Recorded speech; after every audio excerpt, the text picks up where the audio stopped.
بسم اللہ الرحمن الرحیم. السلام علیکم ورحمۃ اللہ وبرکاتہ.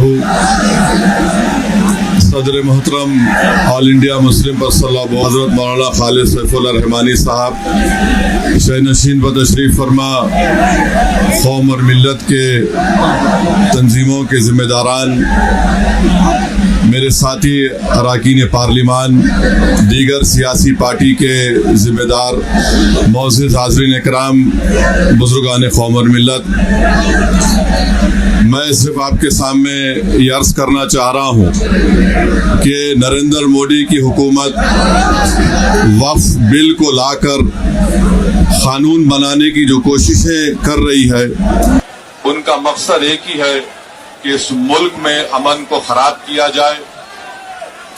وزیر اعظم کا مقصد ایک ہی ہے کہ مسجد اور مندر کے نام پر عوام ہمیشہ لڑتے رہے، اور اس بل کا مقصد یہ نہیں ہے کہ وقف کی جائیدادوں کو مضبوط کیا جائے یا ان کی حفاظت کی جائے.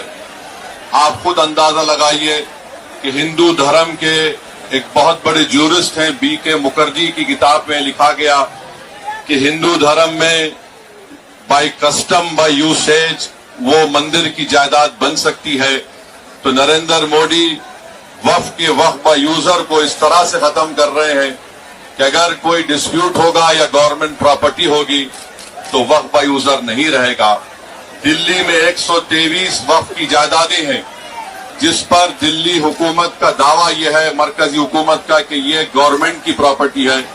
کلیکٹر کو اختیار دینے کا مطلب یہی ہے کہ کلیکٹر حکومت کے حق میں فیصلہ دے گا. جس مسجد کے امام ہمارے بھائی مولانا محب اللہ ندوی صاحب ہیں، وہاں پر مرکزی حکومت کہتی ہے کہ وہ گورنمنٹ کی پراپرٹی ہے. اگر کل خدا نخواستہ یہ قانون بنے گا تو کوئی بھی جا کر مرکزی حکومت کی طرف سے، دلی سرکار کی طرف سے وہاں پر ایک نوٹس لگا دے گا کہ یہ وقف کی پراپرٹی نہیں ہے. ہبا کو نکال رہے ہیں، ٹرانسفر آف پراپرٹی میں ہبا ہے مگر کوئی گفٹ نہیں کر سکتا وقف کی جائیداد کو. نریندر مودی آج کل بھارت کے ہمارے فضیلت الشیخ بنے ہوئے ہیں اور یہ بتا رہے ہیں کہ اگر کوئی مسلمان ہوتا ہے تو اس کو 5 سال تک وہ وقف کو نہیں دے سکتا ہے. یہ کہاں سے ان کو معلوم ہوا؟ کون سے فقہ کی کتاب میں لکھا گیا؟ تو ان کا مقصد ایک ہی ہے کہ بھارت کے مسلمانوں سے ان کی سیاسی اور مذہبی شناخت کو چھین لیا جائے. میں آپ کو بتا رہا ہوں کہ اس بل کا مقصد مسلمانوں سے مسجدوں کو چھیننا، درگاہوں کو چھیننا، قبرستانوں کو چھیننا، ایویکیو پراپرٹیز کو چھین لینا، یہ مقصد نریندر مودی کی حکومت کا ہے. اور ہم کوشن کر رہے ہیں چندرا بابو نائیڈو کو، ہمارے پاسوان صاحب کو اور نتیش کمار کو، یاد رکھیے دنیا جب تک قائم رہے گی، اگر آپ اس وقت نازک وقت میں اس بل کی تائید کریں گے تو آپ کو مسلمان کبھی نہیں معاف کرے گا، کیونکہ آپ کی تائید کی وجہ سے یہ بل قانون بنے گا. اس لیے ہم ان سے بھی کہہ رہے ہیں کہ آپ اس غیر انکانسٹیٹیوشنل بل کی تائید مت کریے.